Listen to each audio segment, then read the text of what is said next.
Waalaikumsalam warahmatullahi wabarakatuh. Bismillahirrahmanirrahim. Alhamdulillahirrabbilalamin. Salatu wassalamu ala nabiyil amin. Sayyidina Muhammad ibn Abdullah wa la quwwata illa billah. Amma ba'd.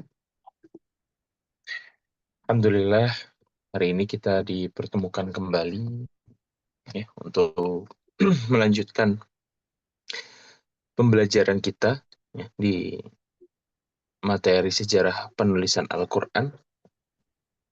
Ya, alhamdulillah, di waktu yang mulia ya, hari yang mulia juga, insyaallah kita melakukan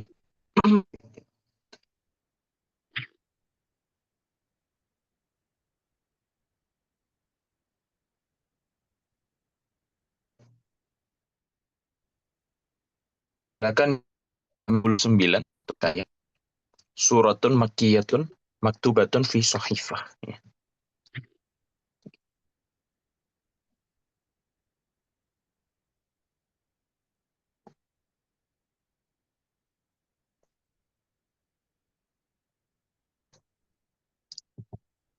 Baik. Bismillahirrahmanirrahim.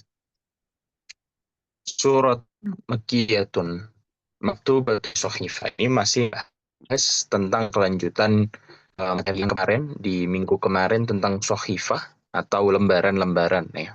Nah, karena banyak eh, kata sahifah atau jamaknya suhuf di dalam Al-Qur'an. Apa itu sahifah dan apa cerita tentang sahifah itu sendiri ya. Suatu surat yang makiyah ya. Makiyah di sini eh, sebelumnya surat adalah suatu kumpulan dari ayat-ayat tertentu yang digabung untuk memiliki materi yang tertentu. Contohnya ayat-ayat yang digabung dalam surat Al-Fil yang kebanyakan dari ayat itu menceritakan tentang kejadian peperangannya Abroha yang membawa gajah ya. Jadi terkadang ayat itu adalah sekumpulan ayat-ayat yang mengandung makna yang hampir serasi dan diambil salah satu inti materinya, pokok pikirannya menjadi suatu nama surat ya, seperti surat Al-Baqarah ya, sekumpulan ayat-ayat, tapi apakah semuanya membahas tentang sapi? Tidak ya, cuma beberapa ayat ya, sekian persen dari surat tersebut membahas tentang Al-Baqarah, maka dinamakan sebagai Al-Baqarah atau Sabna. Makkiyatun, kata makkiyah di sini, kata makkiyah dalam ulumul Quran bukan berarti surat tersebut diturunkan di kota Makkah saja. Tapi secara jelas atau secara luas, kata makkiyah itu ditunjuk pada suatu surat yang turun sebelum Nabi melakukan hijrah ke Madinah. Ya, jadi surat Makkiyah adalah surat yang turun sebelum Nabi datang ke Madinah. Ya. Sedangkan ketika Nabi sudah hijrah ke Madinah, ayat tersebut atau surat tersebut dinamakan surat Madaniyah. Ya, jadi bukan berarti surat yang diturunkan di kota Mekah dinamakan Makkiyah dan surat yang diturunkan di kota Madinah namanya Madaniyah. Ya. Karena beberapa ayat itu turun di kota Badar ketika terjadi perang Badar. Ketika terjadi perang Uhud turun juga di daerah Madinah, pinggir kota Madinah di sekitar bukit Gunung Uhud. Apakah dinamakan Badariyah, Uhudiyah? Tidak ya. Baik, maktubatun fi sahifatin yang tertulis. Ya, surat Makkiyah yang tertulis fi sahifatin dalam lembaran-lembaran kertas. Ya. Warada fi qissati Islami Sayyidina Umar ibn Khattab. Ini membahas tentang kisah atau Umar bin Khattab. Kita ini dulunya adalah yang membenci Islam. Ya, orang yang tidak suka, seorang yang tidak suka dengan kehadiran Islam karena mengganggu apa namanya, mengganggu kedamaian di kota Mekah. Dengan kehadiran ini banyak orang-orang yang dulunya apa namanya mau menyembah seperti apa berhala Hubal dan lain sebagainya, akhirnya tidak mau lagi menyembah ini dan juga jauh daripada ajaran nenek moyang mereka. Kemudian fakharaja Umar yauman. Kemudian suatu ketika atau suatu hari Umar keluar. Wa ma'ahu sayfuhu yuridun Nabi sallallahu alaihi wasallam. Dan dia membawa pedangnya ingin bertemu dengan Nabi sallallahu alaihi wasallam. Wal muslimin wa hum mujtami'un fi daril aqam inda Safa. Wa indahu man lam yuhajir dan muslimin fi nahi arba'in rajulan. فلقيه نعيم بن عبد الله فقال أين تريد يا عمر؟ فقال أريد محمدا الذي فرق أمر قريش وعاب دينها فأقتله. فقال نعيم والله لقد غرقت نفسك أترى بني عبد مناف تاركك تمشي على الأرض وقد قتلت محمدا أفلا ترجع إلى أهلك فتقيم أمرهم. قال وأي أهلي؟ قال خنتك وابن عمك سعيد بن زيد وأختك فاطمة faqad wallahu aslama. Ini menceritakan ya, paragraf ini menceritakan bahwasanya ketika suatu hari Sayyidina Umar ini ingin apa ya, ingin membunuh Nabi Shallallahu Alaihi Wasallam ya, sedangkan apa nama mereka itu Darul Qom. Safa itu bangunnya ya, ada suatu rumah di situ namanya Al-Arqam.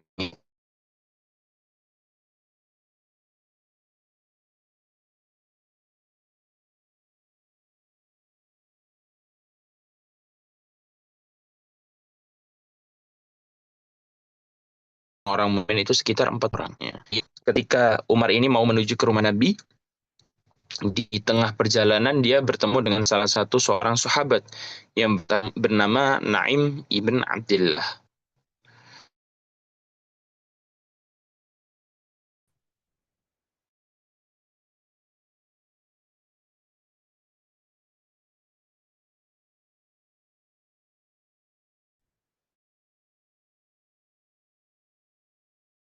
Bertanya pada Sayyidina, kemana Umar? Ya. Kata Sayyidina Umar, saya pengen Muhammad. Ini saya Muhammad yang telah memecah perkaraku, ya, yang ingin apa namanya karena telah membelah perkara Quraisy. Ya, ini di sini sejak kehadiran Nabi Muhammad membawa Islam, ini banyak apa namanya orang-orang Quraisy itu bertengkar satu sama apa namanya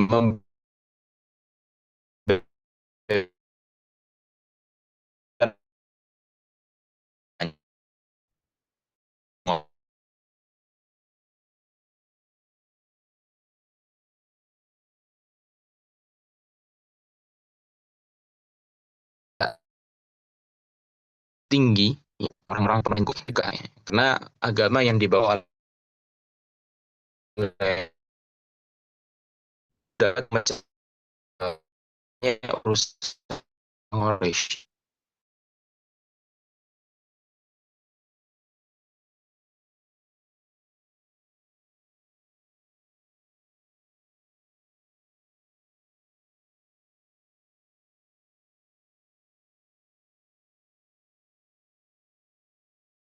Balasannya Bani Hashim dan Bani Zuhroh. Ini itu kalangan atau keluarganya Nabi Muhammad ya. Kalau kamu membunuh Muhammad, kamu nggak takut dibalas juga?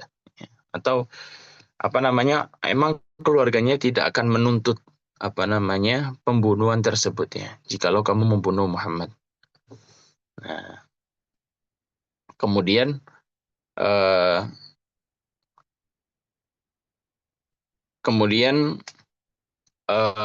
Sayyidina Naim ini mengatakan kepada Sayyidina Umar, afala tarji ila ahlika fatukim amrom. Kamu daripada ngurusin langsung kepada Muhammad, mending kamu urusin dulu keluargamu. Ya, karena keluargamu juga telah masuk Islam. Ya, kata Sayyidina Naim. Siapa saja? Adik perempuanmu. Adik perempuanmu, ya, yang bernama Fatimah, dan juga iparmu, ya. Maksudnya saudaranya Sayyidah Fatimah ibn Khattab, ya, anak dari apa namanya, saudara kandung daripada Sayyidina Umar. Ya, dan juga suaminya Sa'id ibn Zaid. Nah, ini padahal dua-duanya udah Islam duluan. Kenapa kamu malah nyari Muhammad? Urusin dulu keluargamu, kata Sayyidina Naim ibn Abdullah. Yukri'uhumal Qur'an. Falamma sami'u hassa Umar taghibu khabbab wa akhadat Fatimah as-sahifatah. فألقتها تحت فخذيها وقد سمع عمر قراءة خبب فلما دخل قال ما هذه الهينمة. Ya. Silakan dibuka di halaman 29, ya, yang baru datang, yang baru ini bergabung. Qala ma sami'tu syai'an, ma sami'ta syai'an, qala bala qad akhbartu annakuma tabi'atuma Muhammadan wa batasha bikhnatahu Sa'id ibn Zaid faqamat ilaihi ukhtuhu litakaf fadarabaha fashajah. فلما فعل ذلك قالت له أخته قد أسلمنا وآمنا بالله ورسوله فاصنع ما شئت. Ini di sini apa namanya, Sayyidina Umar ini ketika sudah mendengar dari Sayyidina Naim, akhirnya datang ke rumah Sayyidah Fatimah, adik perempuannya dan juga iparnya. Di situ beliau menemukan bahwasanya beliau apa namanya, adiknya dan iparnya ini berdua ini itu sedang belajar membaca Al-Qur'an kepada salah satu sahabat yang bernama Khabbab ibn Al-Arath, ya, Khabbab ibn Al-Arath. Ketika mereka ini apa namanya, karena di sana itu rumah itu tidak seperti rumah di Indonesia ini yang kedap suara, ya, yang hampir kalaupun kita ingin mendengar hentak kaki itu harus dibuka dulu pintunya, atau kalau biasa kita mendengar suara deru motornya, ya. Tapi kalau di sana ini karena apa namanya, tidak ada aspal dan lain sebagainya, jadi kalau ada hentakan kaki di depan rumah yang kena debu, yang kena batu, pasti akan terdengar, ya. Dan Sayyidina Umar ini memang memiliki tubuh yang sangat tegap, ya, memiliki tubuh yang sangat-sangat proporsional, jadi berat, ya. Kalau misalnya menekan suatu batu atau apa itu langsung ada suaranya, itu ada suara khasnya. Ketika mereka merasa, ya, mereka ini Khobab, adiknya Umar dan iparnya Sayyidina Umar ini merasa bahwasanya sepertinya ada Umar di luar. Ya. Akhirnya sebelum Sayyidina Umar membuka, Sayyidina Umar sudah mengetahui atau mendengar bahwasanya mereka ini sedang membaca Al-Quran. Ya, tapi Sayyidina Umar tidak langsung membuka rumah ini, tapi mendengarkan Quran itu terlebih dahulu. Kemudian karena Sayyidah Fatimah ini ketakutan, adiknya ini ketakutan dengan Sayyidina Umar, akhirnya Sayyidina si Khobab ini disembunyikan di suatu bilik, ya, disembunyikan, ya. Kemudian Sayyidah Fatimah ini mengambil sahifah, lembaran-lembaran Quran yang dibawa oleh Khobab ini dan ditaruh di antara dua pahanya karena ketakutan sama sekali. Jadi tidak sempat kemana-kemana, akhirnya mana yang paling aman ya ditaruh di bawah kedua pahanya. Tapi apakah maksudnya di kedua paha ini terjepit dua paha? Tidak, maksudnya disembunyikan di bawah roknya, ya. Waqad sami'a Umar qira'at Khabbab. Tapi beberapa orang bertanya, apakah kan tidak senonoh dan tidak pantas Quran disembunyikan ini, karena memang terkejut luar biasa dan takut luar biasa, akhirnya hal-hal yang seperti tabiiyah atau hal itu bisa terjadi kalau misalnya secara manusiawi, kalau kita ketakutan, ya kita akan melakukan apapun, ya. Ya, yang penting rasa takut Quran itu nanti disobek atau apa oleh Sayyidina Umar, akhirnya melakukan berbagai cara. Ketika Sayyidina Umar mendengarkan suaranya Khabbab ya ketika mengajari adiknya Quran, akhirnya beliau pun masuk. Akhirnya beliau pun masuk. Terus kemudian mengatakan ma hadhil hinmah. Ya, apa namanya ini, ada ada ada apa gerangan ini, atau apa namanya, ada apa hal ini, itu menunjukkan bahwasanya terkejut luar biasa. Dan apa namanya, kenapa hening seperti ini gitu ya, kok seperti orang ketakutan. Hinmah, qala ma sami'ta syai'an, kamu nggak dengerin apa-apa kan, katanya ya. Keduanya itu maksudnya si iparnya dan adiknya itu, kamu beneran nggak dengerin apa-apa? Kemudian Sayyidina Umar pun menjawab, ya tentu saja saya dengar sesuatu gitu. Terus kemudian saya dikasih tahu bahwasanya kalian berdua itu sudah mengikuti Muhammad.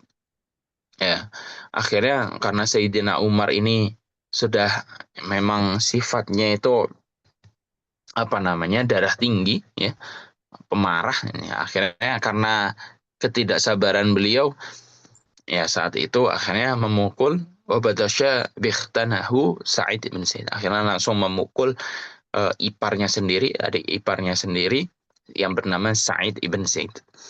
Kemudian si apa namanya, karena lihat suaminya dipukul oleh kakaknya, akhirnya adiknya pun maju dan melindungi dari suaminya ini ya.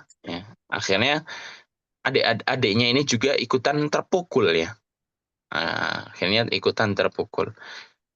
Terus kemudian karena sudah kesal sekali dengan Sayyidina Umar yang sering memukuli suaminya ya, saat itu udah istilahnya sudah bertengkar dengan suaminya, akhirnya si saudara perempuannya Sayyidina Umar yang bernama Fatimah ini bilang, apa kamu mau apa gitu ya, bahasanya seperti menantang Sayyidina Umar. Kita sudah Islam, kita sudah beriman kepada Allah dan juga utusannya yang bernama Muhammad, maka lakukan apa sesukamu. Kamu mau bunuh kita ya tidak masalah. Itu apa namanya, istilahnya dia menantang bahwasanya ya sudah, kamu mau ngapain aja terserah gitu. Kita mau kamu bunuh nggak apa-apa. Ya, yang penting saya sudah masuk Islam. Ya. Walamma ra'a Umar ma bi ukhtihi min ad-dami nadimah wa qala laha a'tini hadhihi as-sahifa allati sami'tukum taqra'una fiha al-ana hatta anzuru ila ma ja'a bihi Muhammadun. Qalat inna nakhshaka 'alayha fa halafa annahu yu'iduha. Qalat lahu wa qad طمعت في إسلامي إنك نجس على شركك ولا يمسها إلا المطهرون فقام فاغتسل فأعطته صحيفة وقرأها وفيه طه وكان كاتبا فلما قرأ بعضها قال ما أحسن هذا الكلام وأكرمه. Ketika Sayyidina Umar ini melihat ya pada saudara perempuannya atau adiknya ini berdarah ya, ada suatu darah karena pukulannya ini, beliau pun akhirnya menyesal ya. Menyesal ini membuktikan bahwasanya Sayyidina Umar ini mukul apa namanya, keinginannya adalah memukul suami istrinya atau iparnya, tapi karena apa namanya, istrinya pengen melerai, istrinya pengen melindungi suaminya, adiknya ini akhirnya adiknya pun terkena pukulan oleh Sayyidina Umar yang akhirnya membuat dia berdarah. Ya, akhirnya kemudian beliau sedih ya, menyesal ya, akhirnya beliau pun mengatakan kepada adiknya Sayyidah Fatimah ini, "A'tini hadis sahifata," ya, berikan aku lembaran-lembaran Quran ini ya, yang mana aku telah dengar kalian ini sedang membaca Quran ini sekarang ya, sehingga aku bisa menyaksikan apa sih yang dibawa Muhammad ini apa ya. Jadi beliau itu ingin memastikan, memvalidasi yang dibawa Muhammad ini benar apa enggak gitu. Kemudian si adiknya ya ini bilang, kami ini takut kepada kamu kalau misalnya kamu malah sobek gitu, atau kamu malah bakar Al-Quran ini ya. Kemudian beliau pun berjanji, beliau pun bersumpah bahwasanya enggak, saya enggak akan ngapa-ngapain ya dengan Al-Qur'an ini. Maksudnya saya tidak akan membakar atau membuat hal-hal yang mungkin buat kalian ini sedih. Qalat lahu,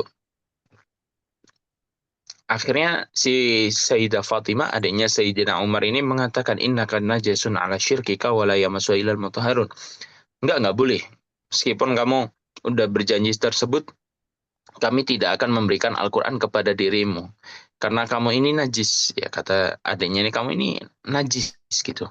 Tapi najisnya bukan karena najis yang mughaladoh yang seperti babi dan lain sebagainya, tapi di sini najis itu karena ala syirkika, maksudnya karena keimanannya Sayyidina Umar yang belum masuk Islam.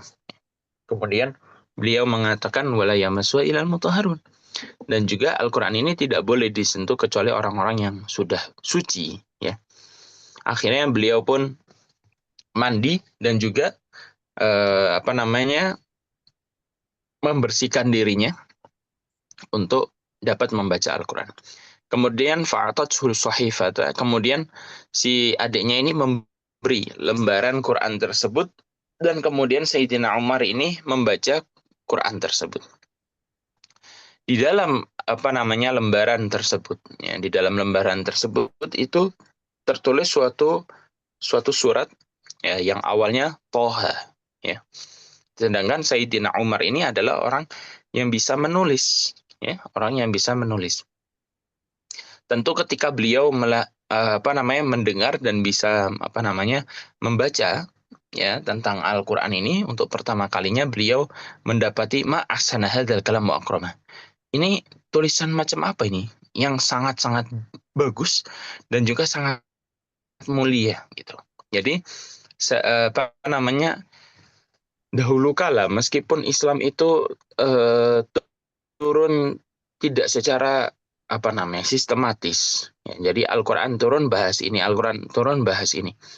Tidak secara sistematis kita mempelajari tafsir, ulumul Qur'an, nahwu, shorof, balaghah dan lain sebagainya. Tapi orang Arab asli, orang Arab ya, itu mereka memiliki rasa zauq atau rasa tentang bahasa Arab yang sangat-sangat tinggi, rasa untuk membaca sastra Arab. Istilahnya kalau kita orang Indonesia, kita paham sekali dengan sastra Indonesia yang kalau kita misalnya membaca suatu puisi, membaca suatu syair dan lain sebagainya, akhirnya kita tertegun atau kaget luar biasa dengan kata-kata yang dipakai.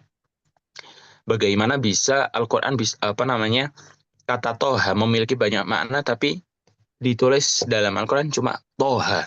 Nah, ini akhirnya beliau pun yang ahli bahasa Arab dan juga pintar menulis kaget dengan isi Al-Qur'an tersebut. Akhirnya karena melihat Sayyidina Umar ini tertegun dan merasa takjub dengan isi atau bacaan Al-Qur'an, akhirnya Sayyidina Khabbab yang tadinya mengajarkan adiknya ini disuruh masuk ke suatu bilik untuk sembunyi biar nggak ikut dipukuli oleh Sayyidina Umar. Akhirnya keluar dari biliknya dan juga mengatakan kepada Sayyidina Umar, "Ya Umar, inni wallahi la arju an yakuna Allah qad khassaka bi da'wati nabiyyi fa inni sami'tuhu amassa wa yaqul." Ya, akhirnya si Khabbab ini berkata, "Wahai Umar, sesungguhnya aku demi Allah, aku itu ingin sekali dirimu itu termasuk orang-orang yang dikhususkan dengan dakwah nabinya." Maksudnya di sini engkau itu masuk Islam dan juga ikut membela agama Islam ini. Karena Nabi sendiri pernah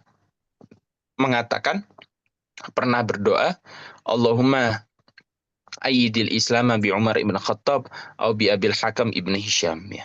Ya Allah, kuatkanlah Islam ini dengan kehadirannya Umar bin Khattab dan juga Abul Hakam ibn Hisham, Abu Jahal ya.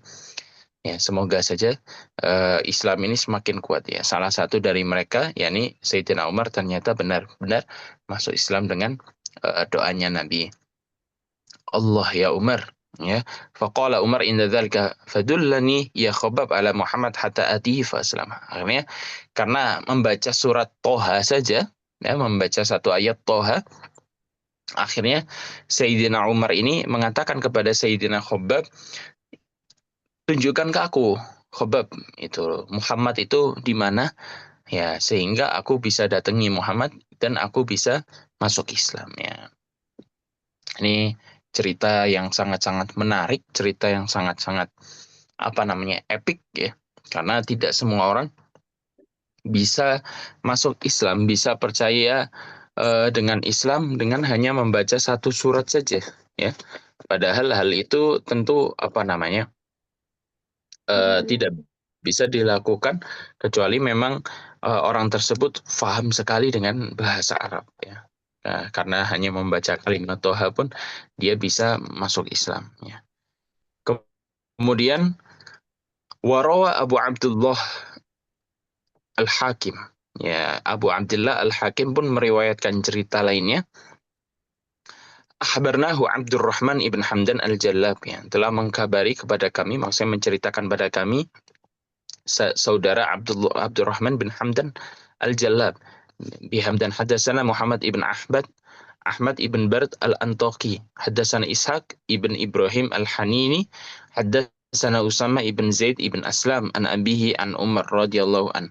Qala fatahat li ukhti, ya. Ini melanjutkan cerita atau ada riwayat lain, ya, tentang cerita ini.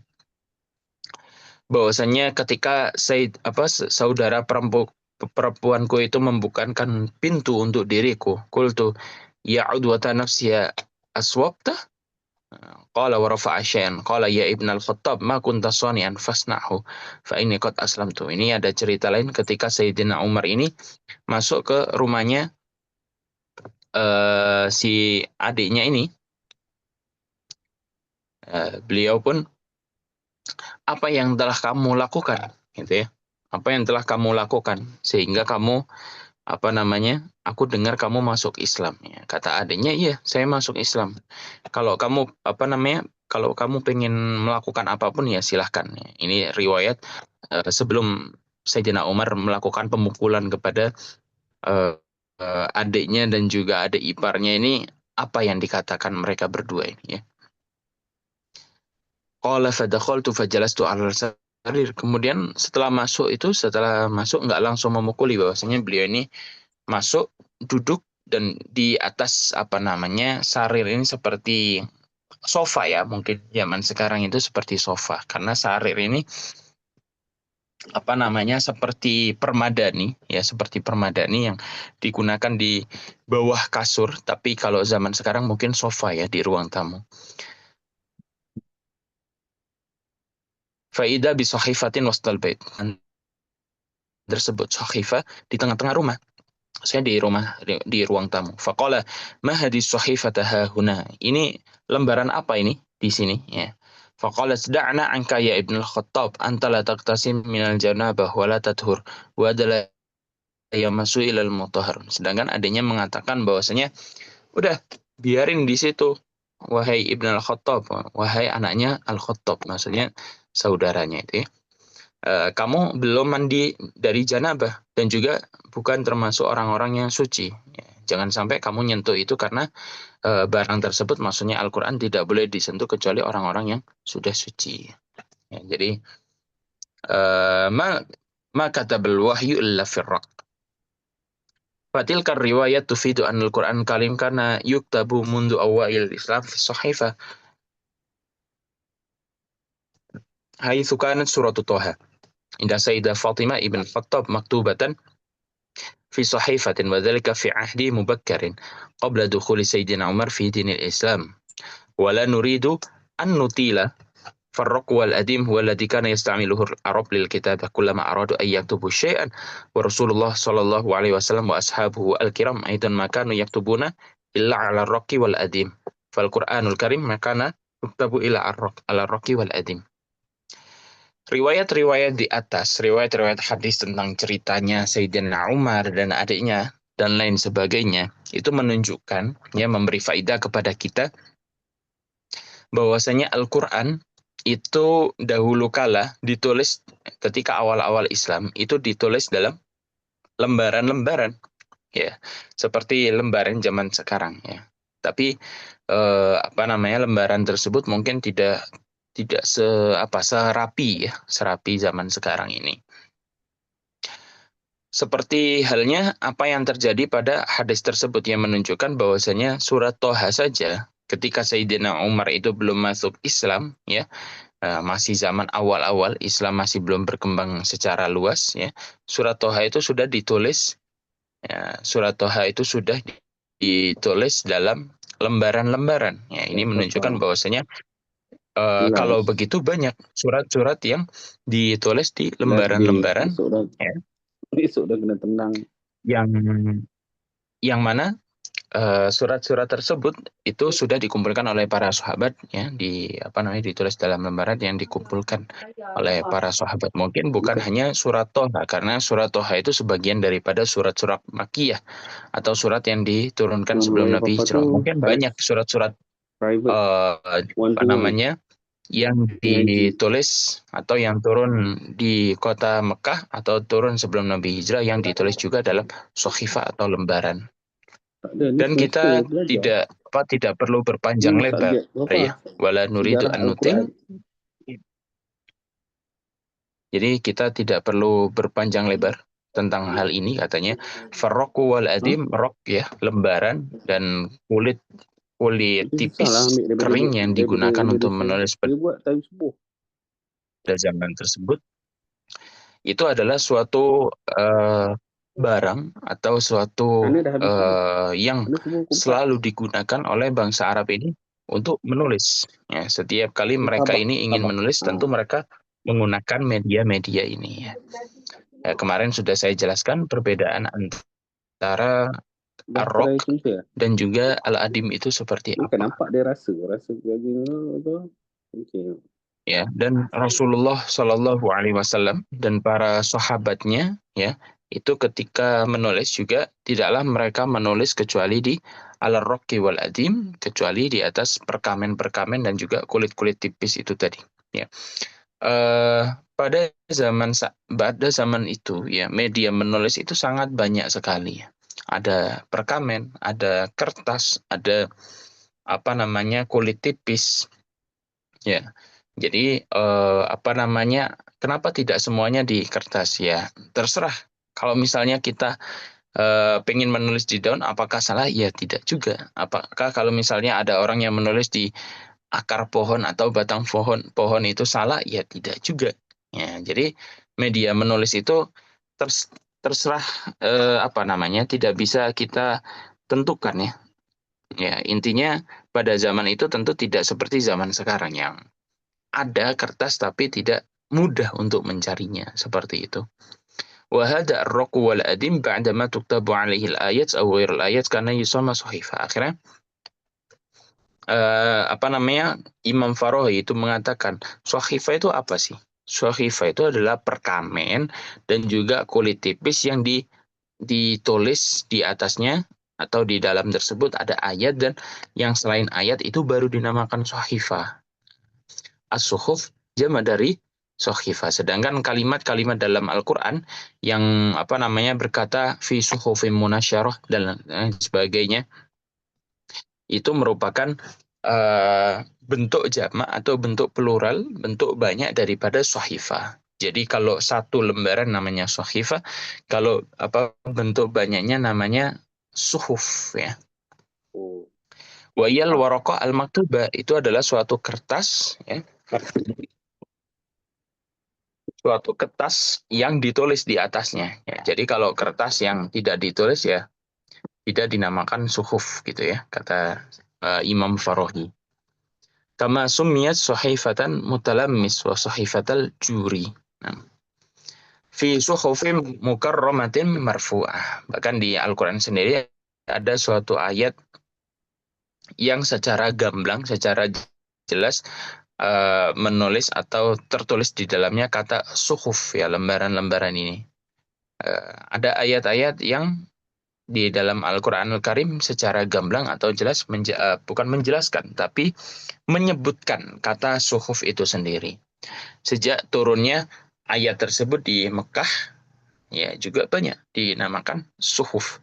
Fakullama nazalat ayatun aw suratun kutibat fir raqi qala ta'ala kalla innaha tadhkirah faman syaa'a dzakara fi suhufim mukarramah, dalam lembaran-lembaran yang dimuliakan ya. Nah, ini berarti menunjukkan kata suhuf ini sudah populer, sudah familiar ya di kalangan bahasa Arab itu sendiri. Maqila fi ta'wili tilkal ayah. Kemudian takwil atau tafsir daripada ayat fi suhufin mukarramah itu seperti apa? Ibnu Atiyah mengatakan fi suhufin yata'allaqu biqouli innaha tazkirah. Fi suhuf ini memiliki hubungan secara ta'alluq secara nahwu atau sisi bahasa Arab dengan ayat innaha tazkirah. Wa hadha yu'ayyidu anna tazkirata yuradu biha jami'ul Qur'an. Dan ini menguatkan bahwasanya kata tazkirah, pengingat ya. Yang dimaksud dengan tazkirah di sini adalah semua Al-Qur'an. Maksudnya ini menjadi bukti bahwasanya hampir semua dari ayat-ayat Al-Qur'an ini ya, dari semua Al-Qur'an ini itu tercantum atau tertulis dalam suhuf atau dalam lembaran-lembaran. Wa qala ba'dul muta'awwilin, ya, tapi sebagian dari ulama-ulama ahli ta'wil atau ulama ahli tafsir mengatakan as-suhufuna al-lauhul mahfud, ya. Maksud dari suhuf yang ada di ayat ini adalah lauhul mahfud. Ya, tapi juga ada yang berkata wakila suhuful anbiya al-munazzalah.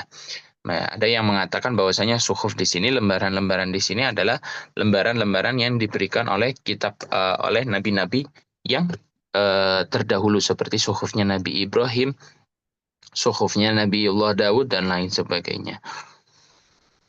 Terus ada juga yang mengatakan masahifil muslimin, yakni lembaran-lembarannya orang-orang muslim, ya. Wa ikhtalafan nasu fis safarah faqala Ibn Abbas, ya.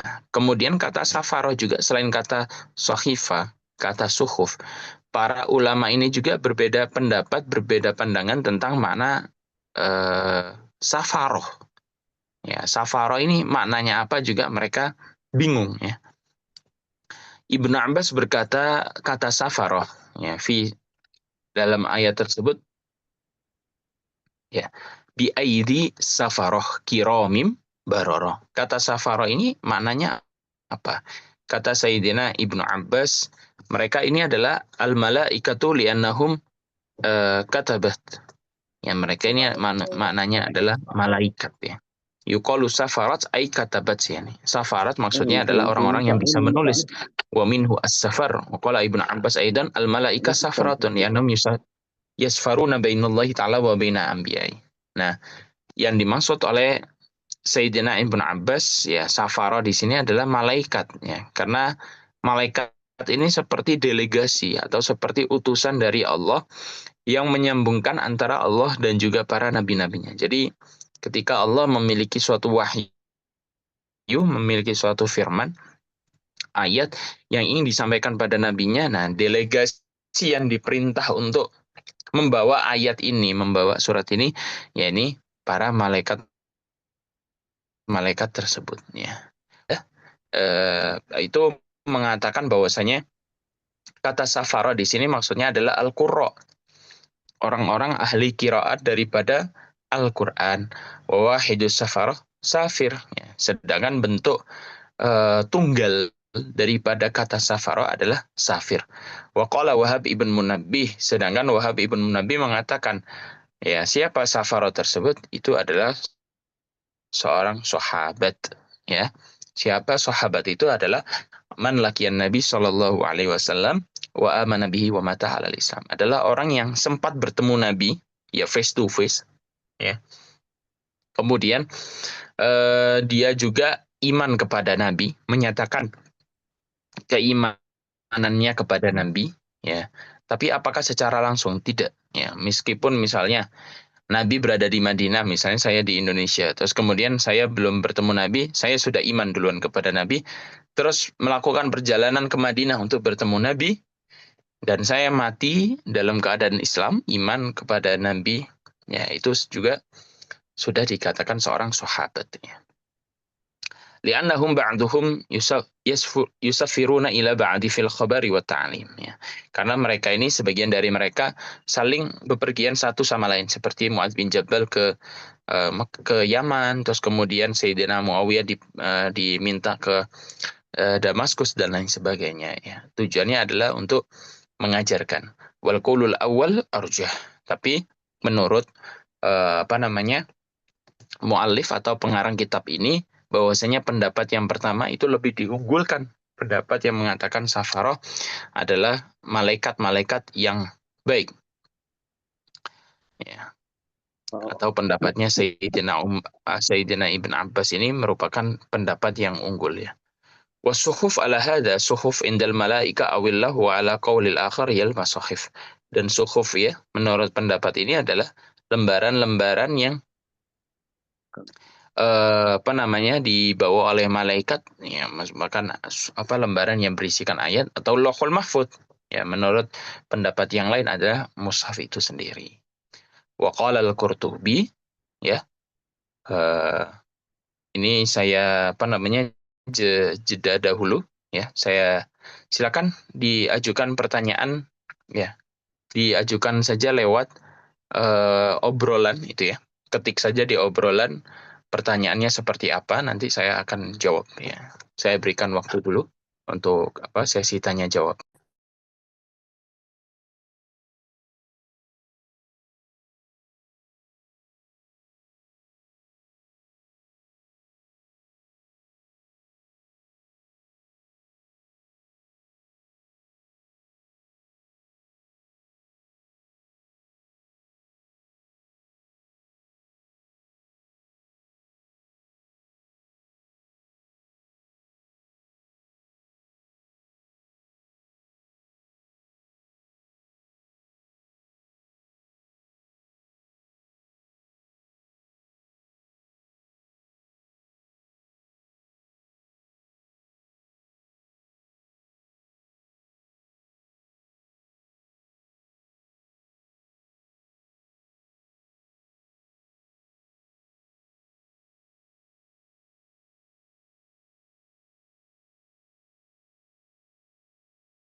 Terkait pertanyaan surat Toha maknanya seperti apa sampai Sayyidina Umar masuk Islam. Ini ada beberapa pendapat yang menyatakan makna surat Toha itu seperti apa, atau kata Toha itu sendiri seperti apa. Yang jelas, apa yang dirasakan oleh Sayyidina Umar atau yang ditafsirkan oleh Sayyidina Umar ini masih belum diketahui sampai sekarang. Tapi beberapa ulama ahli tafsir menyatakan Toha itu memiliki makna yang sangat kompleks dan makna yang sangat dalam. Kata Toha, kata Alif Lam Mim, kata Alif Lam Ro, dan lain sebagainya. Yang pertama, menurut ulama ahli tafsir, itu tidak memiliki makna yang jelas atau dianggap sebagai ayat mutasyabbihat, ayat yang maknanya masih rancu atau terlalu banyak hingga dapat disimpulkan menjadi satu. Ada ulama ahli tafsir yang mengatakan Toha itu adalah nama lain daripada nama Nabi Muhammad SAW. Seperti yang kita sudah tahu, nama Nabi Muhammad itu tidak hanya sebagai Muhammad, tapi juga ada Ahmad, ada Yasin. Yasin juga artinya ya Sayyidul Mursalin, wahai pemimpinnya para rasul, itu juga dinisbatkan kepada Nabi. Ada namanya Al-Bashir wa Nadhir, nama lain dari Nabi. Kemudian kata Toha sendiri itu bisa bermakna, Tohnya itu artinya tohir, suci, yang suci. Sedangkan haknya itu artinya Al-Hadi, ya, seorang penunjuk yang suci. Nah, atau apa ada makna lain, wallahu alam. Ya, wallahu alam. Mungkin saja ada makna-makna lain yang terkandung dalam surat Toha itu sendiri yang tidak kita ketahui. Tapi beberapa ulama ahli tafsir sepakat bahwasanya Toha, Alif Lam Mim, kata Yasin itu merupakan suatu kata yang bermakna atau bermakna sebagai ayat mutasyabihat atau ayat yang memiliki makna yang sangat banyak, yang sangat susah disimpulkan atau sangat susah dipilih hanya satu saja maknanya. Ya, baik. Ya, silakan kalau misalnya ada pertanyaan kembali, silakan diajukan di kolom obrolan seperti tadi.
Untuk pertanyaan kedua, sahabat yang mengajarkan Al-Quran kepada Sayyidah Fatimah ibn Khattab, bintul Khattab, adik daripada Sayyidina Umar dan juga iparnya, itu bernama Khabbab ibn Al-Arath. Khabbab ibn Al-Arath, ya. Khabbab ibn Al-Arath.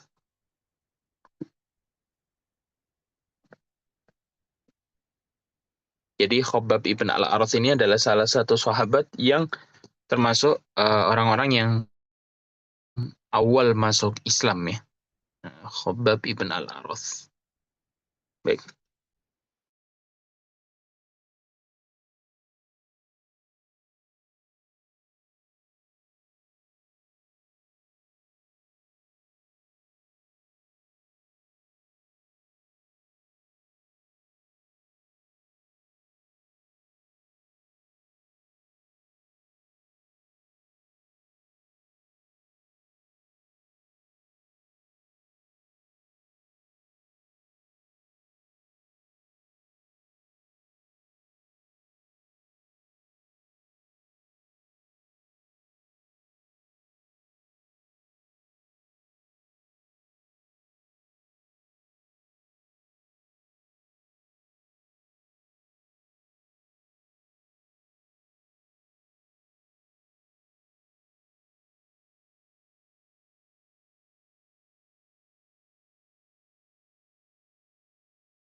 Baik. Baik. Eh, Terima kasih yang sudah bergabung pada pagi hari ini. Saya ucapkan terima kasih banyak dan bila ada kesalahan saya meminta maaf sebesar-besarnya. Ya, insya Allah kita lanjutkan lagi pertemuan kita di minggu depan. Wabillahi taufiq wal hidayah. Assalamualaikum warahmatullahi wabarakatuh.